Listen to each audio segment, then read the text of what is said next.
Okay. You rolling? Yeah. My name's Max, I'm 57, I'm a retired television journalist, and I live on this small holding in Somerset. I've set myself the challenge to be completely food self-sufficient. For a whole year, I will only eat and drink what I can grow and produce here. Now, you'll be able to follow this project, warts and all, as I turn the clock back a few hundred years and find out what it's like to live entirely off a few acres of land. I keep telling myself that it should be possible, and together we're going to find out.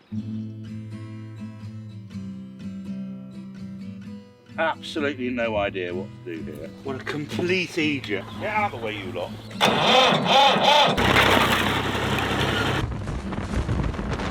Food is for survival, that's why we eat. Something's been eating my lamb's lettuce. We're in uncharted territory. I think he's going to struggle. What a moron. It makes you realise how vulnerable you are. It's going to be an emotional roller coaster.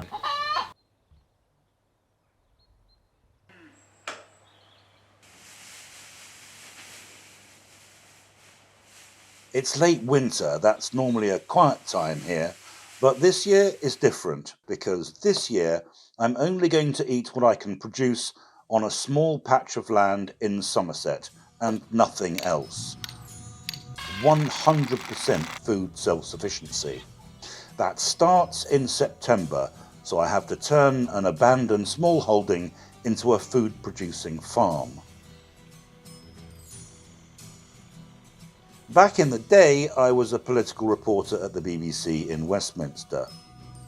I left 10 years ago to live off the land.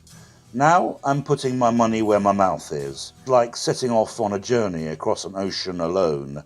Except with this voyage, if I fail, everyone's going to know where the body is buried.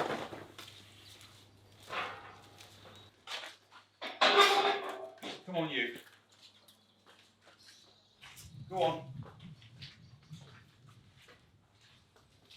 Come on. Go on, Brent. Straight out. Right, you go and enjoy the sunshine, you two. Go on, Brenda, food's over. I think that lots and lots of people feel that there's something missing from life and they want life to be more real. And I think that's true for lots and lots of people. And I think that that idea of self-reliance, of looking after ourselves, is very, very appealing. In the past, life for lots of people who worked in the countryside was really, really, really hard. And there was a lot of starvation, there was a lot of want. And we don't have that anymore, and that's great. And I definitely don't like the idea of recreating a past where people are dying of starvation because the harvest was awful. But by the same token, we've definitely lost something at the other end, definitely. If some of your key staples fail, I think it could be quite a challenge. If my potatoes all get blighted and I haven't got any potatoes, and my wheat all fails and I haven't got any wheat, I think it's going to be a real challenge to try and... And you're going to stick at it if your potatoes fail? Yeah, Really no. I'm going to go all the way to September 2023, only eating things off this farm, and I'm not going to give in.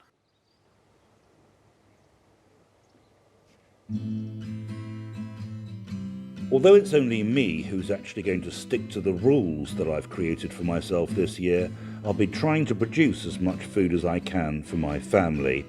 There's loads of them. Hi, my name's Will. I'm son number 3 of 7. There's quite a lot of us. You might get confused.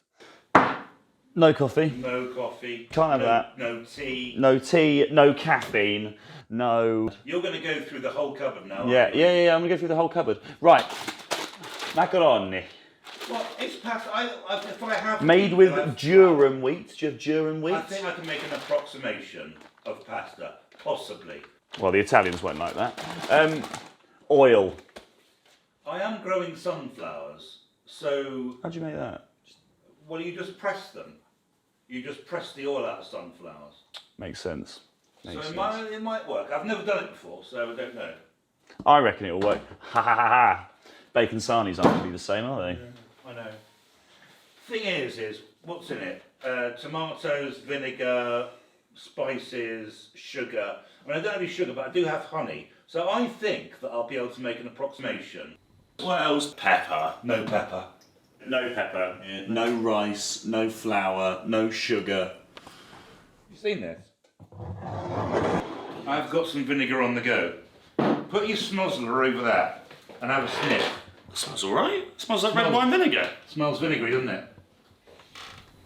You're not going to be eating very much, Dad, are you? It's not that. It's stopping it from being boring. You're allowed salt though, aren't you? You're allowed salt, so you can have your posh salt. Salt's the only thing I'm allowed. If I went down to the stream and pulled out a couple trout, you couldn't eat it. Not allowed. It's got to be off the farm. That's the whole idea. See if I can just live off the farm. Nightmare. You're going to get scurvy. That's what I'm worried about. I'll be fine except all my teeth drop out.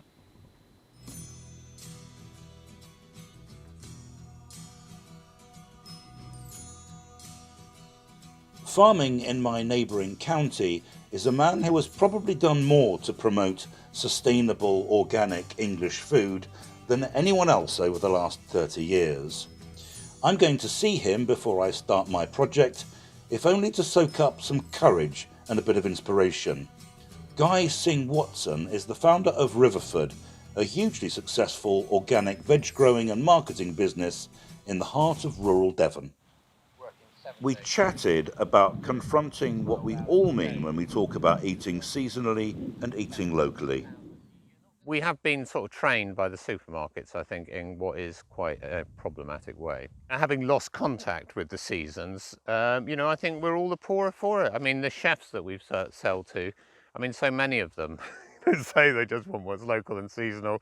And you find even a chef, I mean, a lot of them have no idea what's in season, and certainly a lot of the public don't. So we've really lost that contact. And I think that contact between, what you eat, how it's cooked, and how it's grown is culturally incredibly important, and it's very impoverishing to lose it. After 35 years, I am just really frustrated by the absolute hypocrisy, of everyone, including me, including our customers who say they want a 100% UK diet, and you go and open their fridges and, if we haven't sold them, they've gone and bought it in Sainsbury's in January, and it's just jam-packed, and they have kind of this sort of selective blindness to their behaviour. I think if they stopped to think, they would understand that tomatoes weren't in season at that time of year. But they claim to be eating locally, but we're all hypocrites, including the MPs, including the media. We live in a postmodern world where the actual reality doesn't seem to matter, so long as you can take an Instagram photograph. And I just find it, no. It's crap. We are importing huge amounts of food at huge environmental costs. We're all bloody hypocrites. And the direction of travel is still in the wrong direction. We see plenty of celebrity chefs and plenty of people go on TV and they bang on about how you have to eat locally and you have to eat in season and it's really important and everything's dying around us. But the truth is that those people, they're not doing it. Restaurants in London, Michelin-style restaurants, are not full of things that are seasonal. They are eating tomatoes in November. They just are. And, this project will be completely bare and raw, and it will show people what those words really mean, what eating local really is, what eating seasonally really is, and the struggles that come with it. This project is quintessentially political because you need to think about actually what he's doing, because, we live in a world where we're all consumers, and what he's actually doing is saying, I don't want to be a consumer, stick that where the sun don't shine, and I'll do it myself. 4 or 5 rows of carrots in that smooth bit there. Yeah. That's all potatoes there. You got a wide strip of mustard, which marks the beginning of our brassicas.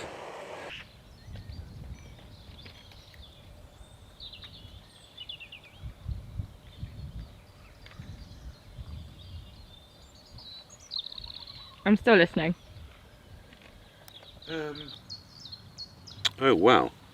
This is an ancient checklist, a cheesemaker's checklist from the 1950s that I've been sent from one of the world's greatest cheesemakers. God, how brilliant is this?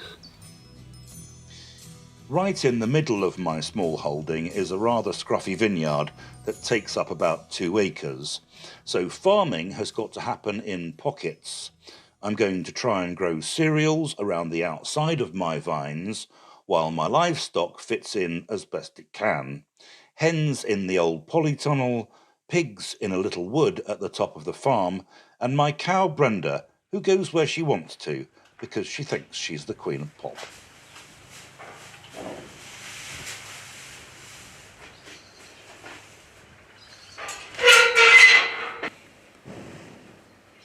She hasn't got carrots.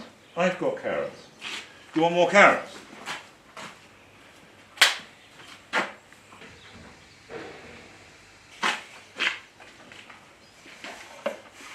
We're never going to have enough.